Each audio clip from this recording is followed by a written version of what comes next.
దంత వైద్యులపై అనుచిత వ్యాఖ్యలు తగ్గవని ఇండియన్ డెంటల్ అసోసియేషన్ విజ్ఞప్తి చేసింది. దంత వైద్యుల ఆత్మస్థైర్యం దెబ్బతినేలా కొందరు చేసిన వ్యాఖ్యలను ఖండిస్తున్నామని తెలంగాణ శాఖ అధ్యక్షుడు డిఎన్ స్వామి అన్నారు. డెంటల్ సర్జన్లను వైద్యులుగా పరిగణించకూడదని, డెంటల్ మాఫియా వంటి పదాలను వాడడంపై మండిపడ్డారు.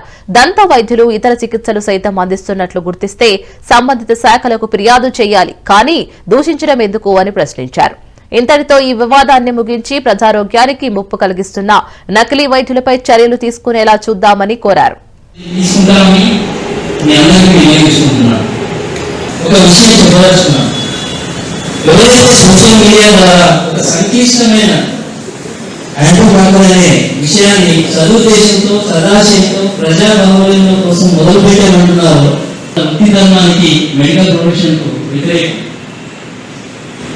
మనం ఎన్నుకున్న వేదిక విధానం వారు ఎన్నుకున్న ఏదో శిరస్సు ద్వారా జరిగి ఉంటే బహుశా ఇంకా అనవసర రాద్ధాంతము సరైన క్రమశిక్షణ చర్యలు తీసుకుంటామని మీ అందరికీ వినియోగించుకుంటున్నాను.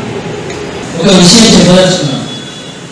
ఎవరైతే సోషల్ మీడియా ద్వారా ఒక సంకీర్ణ కొన్ని రోజులుగా డెర్మటాలజిస్టులకి డెంటిస్టులకి మధ్యలో సోషల్ మీడియాలో ఒక రకమైన వివాదం నడుస్తుంది.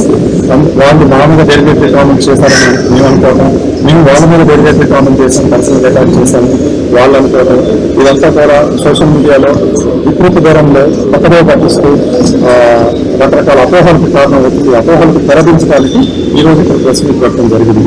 ఈ సందర్భంగా మేము డెర్మటాలజిస్టులకి, ఇండియన్ మెడికల్ అసోసియేషన్ వాళ్ళకి, లేదా state medical association, state medical council వాళ్ళకి మా ద్వారా మేము తెలియజేసేది ఏంటంటే, ఈ వివాదం స్టార్ట్ అయింది ఫస్ట్ డెర్మటాలజిస్టులు అండ్ ఒక సోషల్ మీడియా ఇన్ఫ్లుయెన్సర్తో కలిసి ఒక వాళ్ళ పర్సనల్ బెనిఫిట్స్ కోసం జరిగిన ఒక యూట్యూబ్ ఛానల్లో ఫస్ట్ డెంటిస్ట్ మీద డెలిగేటరీ కామెంట్ చేయడం జరిగింది. డెంటల్ మాఫియా అనే పదం యూజ్ చేయడం జరిగింది.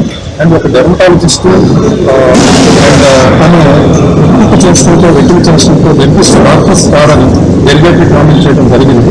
అది ఆవిడ అజ్ఞానానికి లేకపోతే ఆవిడ తెలివి తక్కువతనానికి నిదర్శనం అది.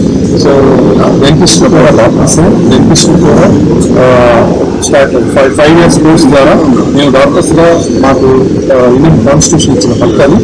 అండ్ ఈ సందర్భంగా మేము వాళ్ళు క్వశ్చన్ చేసేది ఏంటంటే, వాళ్ళకి ఏదైనా డెంటల్ ప్రాబ్లం వస్తే వాళ్ళ పిల్లలకు కానీ ఆవిడకి కానీ వాళ్ళ పిల్లలకు కానీ ఒక డెంటిస్ట్ తీసుకెళ్తారు. డాక్టర్ అనుకొని తీసుకెళ్తున్నారా లేకపోతే ఇంకెవరనుకొని తీసుకెళ్తున్నారా అనేది వాళ్ళని వాళ్ళు ప్రశ్నించుతారు.